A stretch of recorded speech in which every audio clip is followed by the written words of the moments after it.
This big-budget sci-fi weather-related disaster film was made in Montreal, and its $544 million take makes it the highest-grossing Canadian film of all time. No stranger to destroying American landmarks with outlandish destruction sequences, famed German director Roland Emmerich, who made his mark on Hollywood with pictures like Independence Day, Godzilla, and later 2012, tackles the issue of climate change in a ridiculously enjoyable way. Voted as one of the least scientifically accurate films ever made, the plot here follows the events surrounding a father and son who attempt to survive a mammoth superstorm that is sending New York and the rest of the Northern Hemisphere into a deep, lethal freeze. Dennis Quaid stars as a paleoclimatologist who is somehow the only person on Earth who predicts the coming of a new ice age. And even following extreme weather like tornadoes in Hollywood or hail in Japan, everyone is too stubborn to heed his good advice.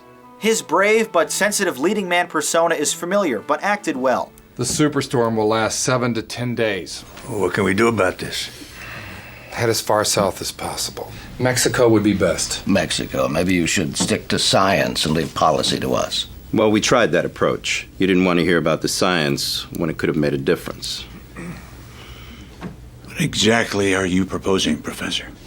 Evacuate everyone south of that line. What about the people in the north?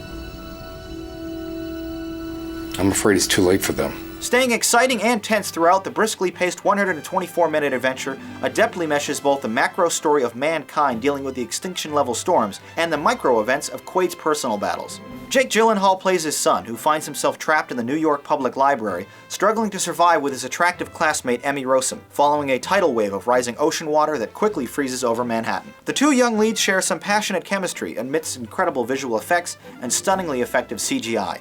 Lamenting to each other, "I've prepared for a future that no longer exists." The dialogue isn't anything special, but it does enough to flesh out the characters and drive the plot forward. Even Ian Holm is able to turn in a decent performance. Commendably, this movie shares some important messages about global climate change and respecting our planet's natural resources. Unfortunately, the gross oversimplification and extreme acceleration of these worst-case scenario weather events nearly diminishes the effectiveness of any pro-environment message. Rather annoyingly, this picture all but glosses over the death of millions of humans, but spends a great deal of screen time focusing on a single child dying of cancer, which may have created an ounce of emotional resonance had his character not been bereft of any development or dialogue. Combine that wasted subplot with a nonsense sequence involving escaped wolves on a Russian tanker ship, and this film could have stalled faster than a frozen helicopter. Frequently delivering harrowing thrills via liberal use of unrealistic weather dangers, like when our heroes are quite literally outrunning cold air itself, many scenes are laughably enjoyable. If you're able to forgive the dozens of meteorology-related inaccuracies that compress centuries of climate events into a week-long time frame,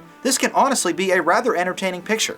Generic music, familiar thrills, but an irresistible package makes this picture supremely fun. After all, who doesn't love watching the Statue of Liberty get hit by a giant tidal wave? The Day After Tomorrow. Amazing visual excitement, unbelievable plot. Well, those are my thoughts on the picture. Now let's see what you had to say in the YouTube comments.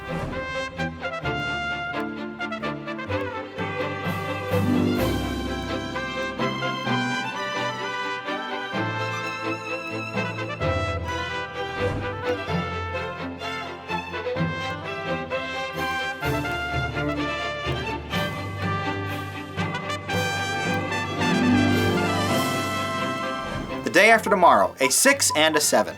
You faulted this film for its subpar acting and ridiculously unbelievable premise, but you still love the monumentally epic disaster sequences, scoring this movie a good.